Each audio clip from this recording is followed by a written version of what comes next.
সাধারণত পরাগায়ন প্রক্রিয়ার মাধ্যমে কুমড়া গোত্রীয় ফসলের বংশবিস্তার হয়ে থাকে, কিন্তু বেশিরভাগ কুমড়ো গোত্রীয় ফসলের ফুল অসম্পূর্ণ হওয়ায় পরাগায়নের জন্য অন্য মাধ্যম যেমন কীটপতঙ্গের প্রয়োজন হয়।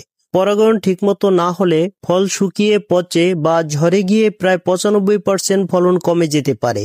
তখন হাত পরাগায়নের মাধ্যমে কৃত্রিম উপায়ে পরাগায়ন করিয়ে দিতে হয়।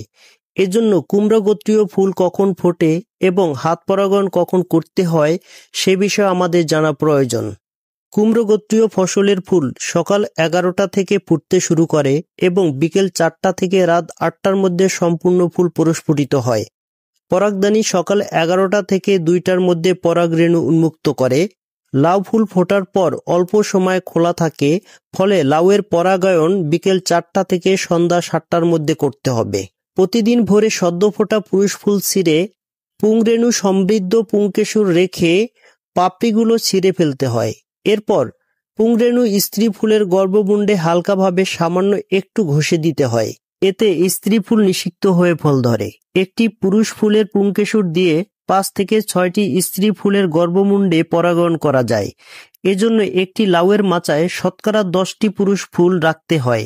এতে শতকরা 95টি স্ত্রী ফুলে ফল ধরবে। পুরুষ লাউ ফুল ও স্ত্রী লাউ ফুল চেনার উপায়। পুরুষ লাউ ফুল ফুলের বোটার অগ্রভাগে ফোটে। পাপড়ির গোড়ায় গর্ভাশয় থাকে না। পাপড়ির মাঝখান দিয়ে বেড়ে যাওয়া পুংদণ্ডে পাউডারের গুঁড়ার মতো পুংরেণু থাকে। পুংদণ্ডের শীর্ষভাগে গর্ভমুণ্ড থাকে না, শুধু বোটার অগ্রভাগে ফুটে থাকা ফুলগুলো পুরুষ ফুল। লাউয়ের স্ত্রী ফুল ক্ষুদ্রাকৃতি লাউয়ের মতো গর্ভাশয়ধারী ফুলগুলো স্ত্রী ফুল।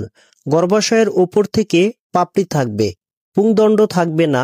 গর্ভদণ্ড ছোট ও মোটা, গর্ভদণ্ডে আঠালো পদার্থ থাকবে। পুংরেণু এখানে পড়ার সঙ্গে সঙ্গে আঠায় আটকে যায়। অনেকেরই ধারণা শুধু স্ত্রী ফুলের এই গর্ভাশয় থাকলেই লাউ ধরবে। গর্ভমুণ্ডে পুরুষ ফুলের পুংরেণু না লাগা পর্যন্ত লাউ ধরবে না। লাউ চাষের ফলন বাড়াতে কি করবেন?